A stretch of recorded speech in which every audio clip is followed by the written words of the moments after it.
Welcome to the Electorate. I am your host, Ian West, and on today's episode, we are going to talk about Donald Trump's softening position on DACA and the Dreamers, his desire to have the January 6th committee jailed, his inability to say that Americans won't pay more due to the tariffs, and also his recent tweets suggesting big companies can bypass environmental regulations by simply paying more.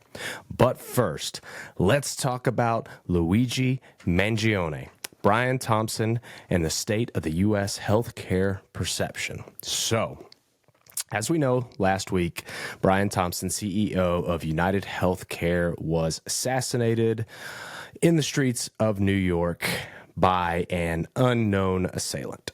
So on Monday, reports surfaced that authorities were speaking to a potential suspect in Altoona, Pennsylvania. The suspect had apparently been spotted by a McDonald's employee when he came in to eat, and thinking that the individual looked enough like the photos that we had released, the McDonald's employee called the authorities. So authorities showed up and began to question the individual, who gave false identification. Upon searching him, the authorities found a suppressor, 4 fake IDs, what appeared to be a 3D printed gun. I believe the suppressor was also 3D printed as well, and an apparent manifesto explaining his motive for killing Brian Thompson, the CEO of UnitedHealthcare. At that point, the suspect was then taken into custody and eventually charged with the murder, in addition to some weapons charges and providing false identification to authorities. The suspect is 26-year-old former high school valedictorian and computer scientist bro Luigi Mangione. Now, we can all sort of speculate on his motives right now. I believe we're all going to find out. Actually, Ken Klippenstein came out and has what he claims is the manifesto. I'm not sure if that has been confirmed or not yet, but it's about what you would expect. It is his scathing rebuke of the United States healthcare system, both in terms of cost and efficiency of coverage and life expectancy and several other things that he has issues with the United States healthcare, which everybody does. But I'm sure more will come out. He is being He's being transferred around from holding facility to holding facility. Right now, he is fighting being extradited from Pennsylvania back to New York. Eventually, he'll go to trial. A lot of this will come out. He appears, in the little that I've seen him, to be not really deranged. Obviously, maybe radicalized by himself or maybe by others. Apparently, 6 months to a year ago, he went full no contact with basically everybody that he knew. He had a pretty robust social media network, as most 26-year-olds do, that he just ceased using. So there's also reports, I'm not sure if these are confirmed yet, that he had a major back injury and suffered chronic back pain for many, many, many years. This caused him to have a lot of issues in his personal life and his work life.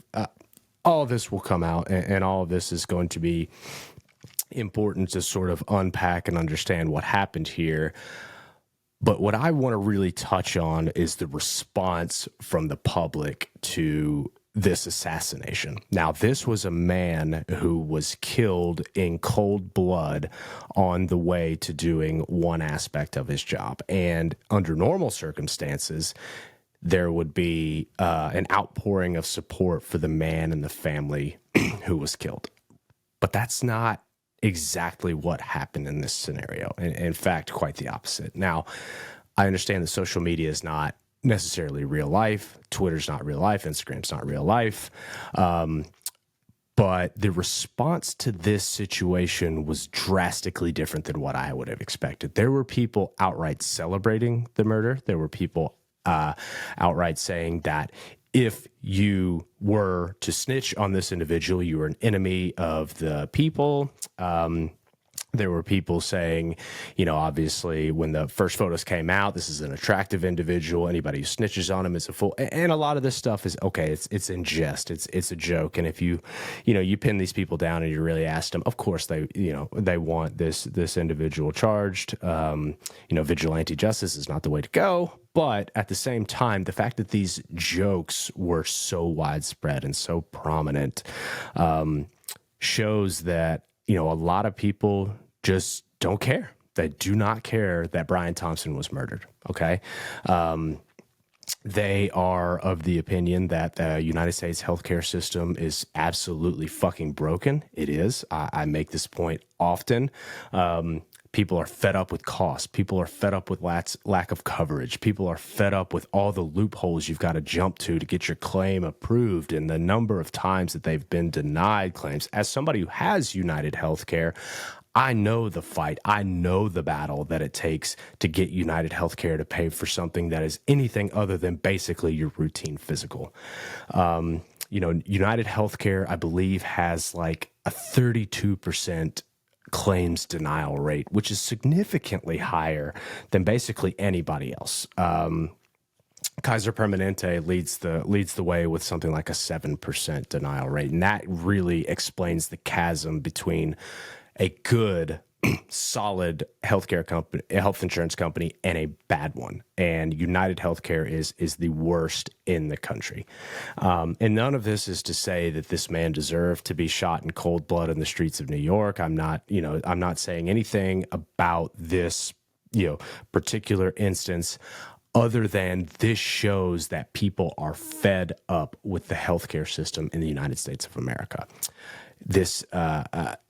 This incident really brought to light an issue that has just been sort of swimming in the void since the Obama administration. Now, we look at the 2024 campaign and we look at the two candidates, Kamala Harris and Donald Trump, and we say, what's Donald Trump's healthcare plan? Well, deregulate. That's his fucking plan for everything. But outside of that, he has no plan. He wants to deregulate and hope that reduces costs. It's not going to.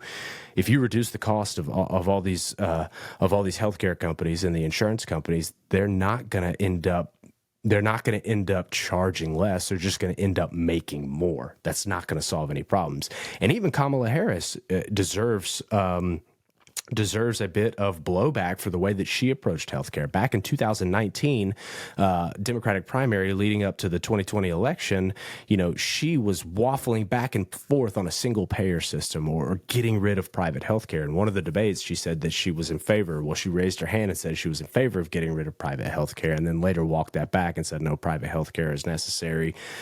In this election, she reiterated that private healthcare was necessary. She wanted to keep it in place, but then talked about possibly expanding the Affordable Care Act. And exactly what that meant, I don't think a lot of people knew. It was difficult to find out exactly what does expanding it mean. But the issue that we run into is that we feel like ever since Obama, we can't touch that anymore. That was his piece of legislation. That was his major milestone that he accomplished. And it feels like, we already did something then. Now we got to move to something new. But healthcare is still fucking broken. It's still a huge problem for many people. Cost, quality of care, particularly when it's measured by zip codes. Certain zip codes get way worse quality of care than other zip codes, and obviously that has to do with lower income zip codes. Lower income areas of the country get worse health care than higher income areas. Black people get worse care than white people do. I mean, this is just a fact of the matter, and we still have so much work to do on that front. And this goes back to something that I had said before when talking about how Democrats can appeal to the working class. We have got to give them something. We have got to give them a reason that they should still vote for us. And how do you do that? You give them something, right? Give them better health care. Let's switch to a single payer system. It's basically fucking insurance, but the government runs it. And okay, you want to talk about, government inefficiency and all that. That's fine. But let's talk about health insurance inefficiency. Let's talk about healthcare company inefficiency. Let's talk about the rapidly increasing cost and the reduction of the quality of healthcare. We have the most expensive healthcare in the world, but like the 42nd ranked quality of healthcare. That's not acceptable. We have to do better. A single payer system is exactly that. It is a system in which everybody gets healthcare. You pay into it just like you do for insurance. And yeah, unfortunately, the healthy people pay for the sick people. But then when you get sick, the sick people are helping to pay, or the healthy people are helping to pay for you as well.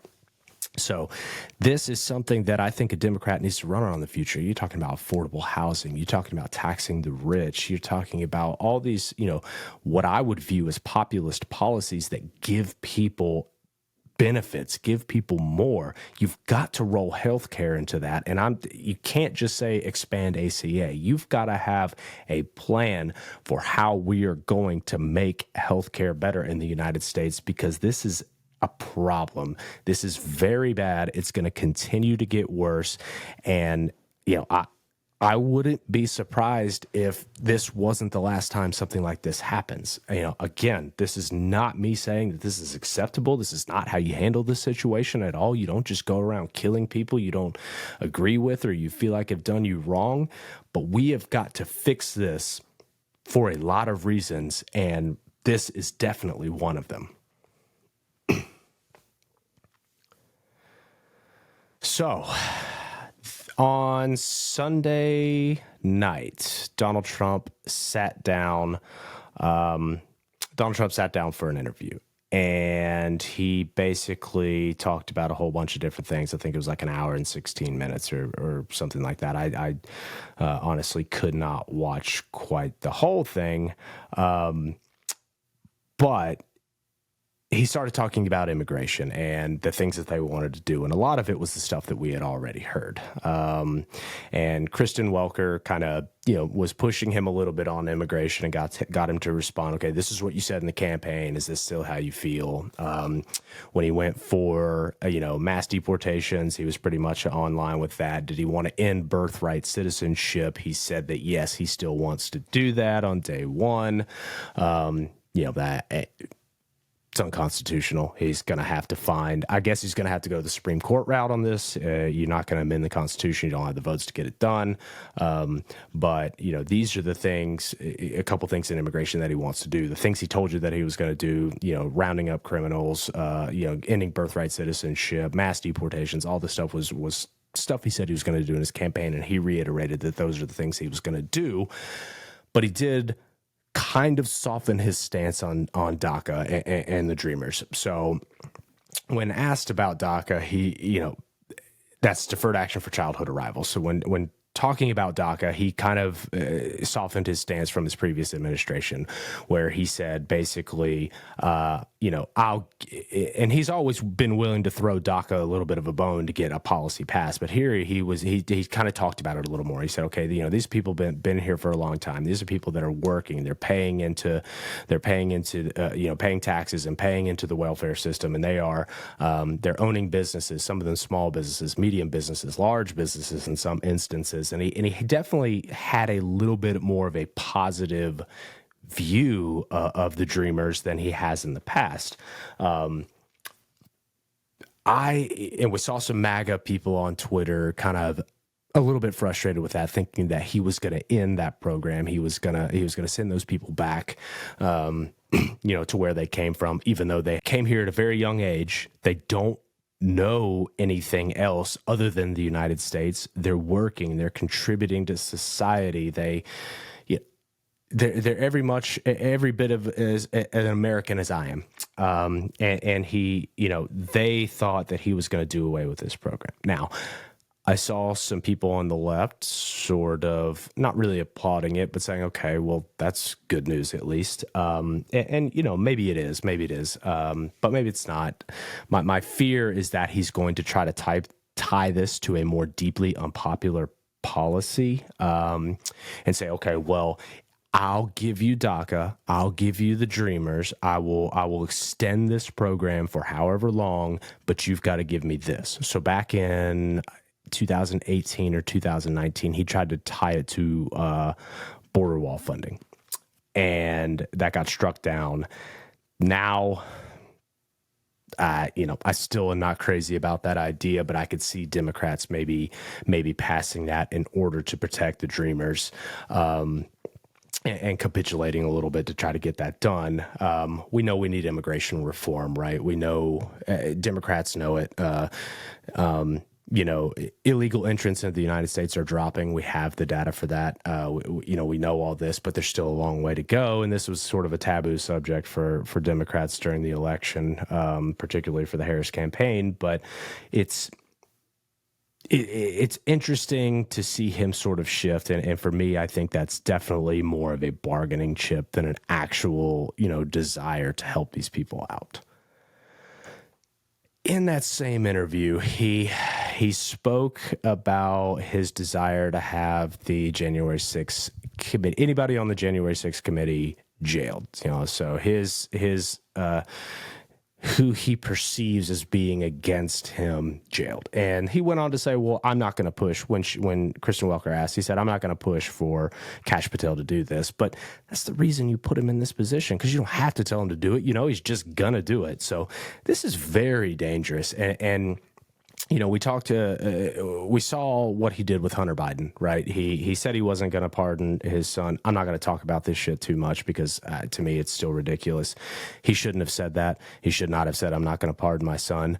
And from there, that's about all I disagree with on the matter. He has seen the way the right has just tried to make a point out of his son and just make him an example. Any father would have done the same thing. That's the end of what I'm going to say on the matter. But that sort of also shows here, right?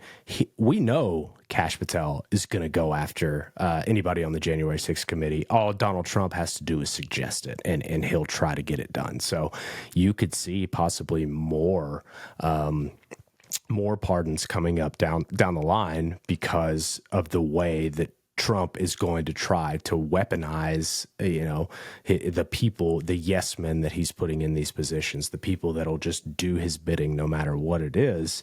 Pam Bondi as well, originally is Matt Gaetz, but Pam Bondi as well.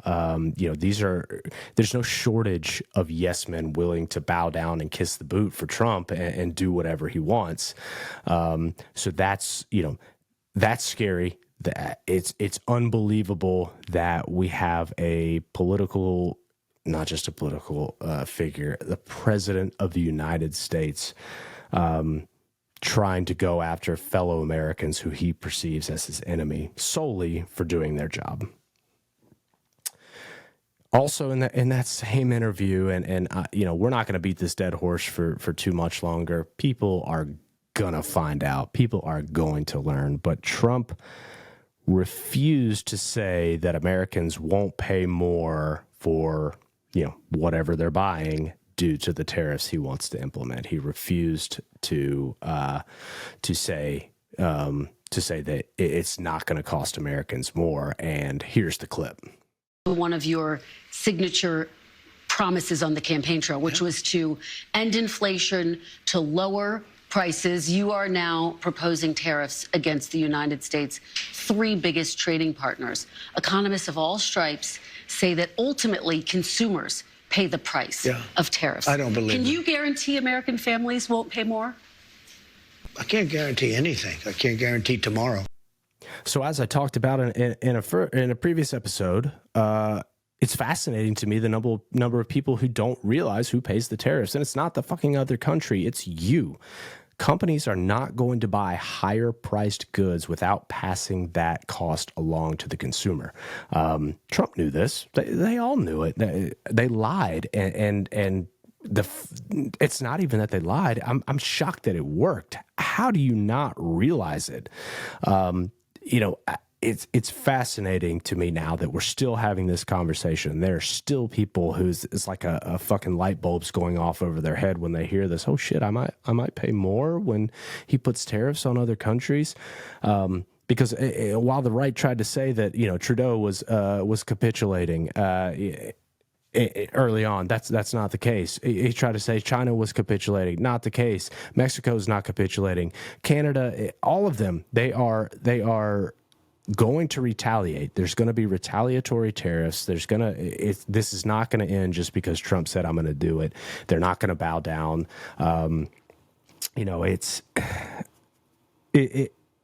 People are going to find out. I'm upset that Democrats didn't do a good enough job of explaining what tariffs are and how they were going to impact consumers. I don't believe they broke through the noise on that very well.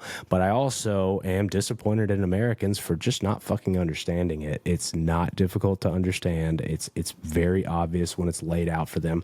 As a small business owner, I know exactly how tariffs impact my company and my costs are going to go up. And what am I going to do? I'm going to have to raise the price of the goods that I sell. And that's just going to trickle all the way down to the consumer.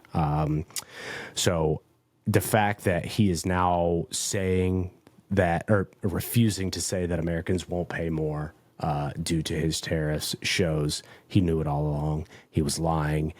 People bought it hook, line, and sinker. And now they're really about to find out.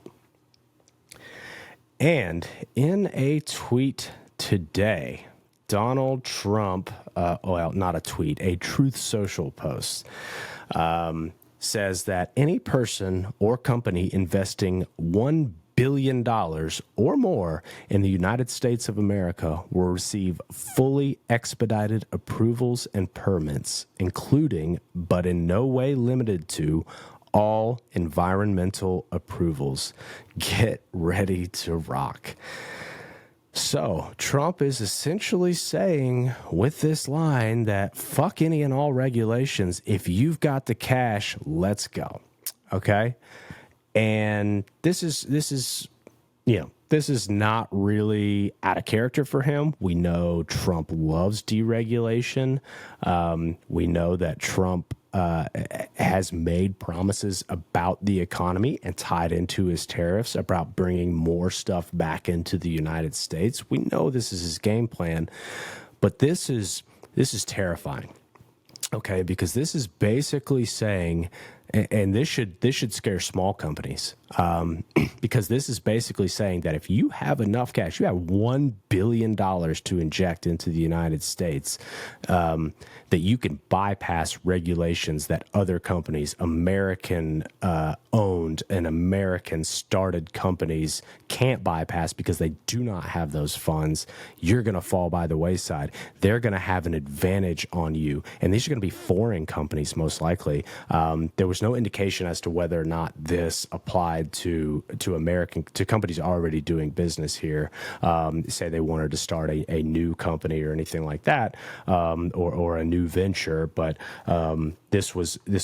it basically just said any person or company investing $1 billion or more in the United States, that is going to have an insanely lopsided effect on the top end of the business hierarchy in the United States. We've talked about oligarchies and how under the Trump administration, we might have a country run by oligarchs, and this is just further driving that point home. These are, he's creating a playing field that businesses just can't compete on. Small businesses like myself just can't compete on. It's unbelievable that this is somehow viewed as a populist policy.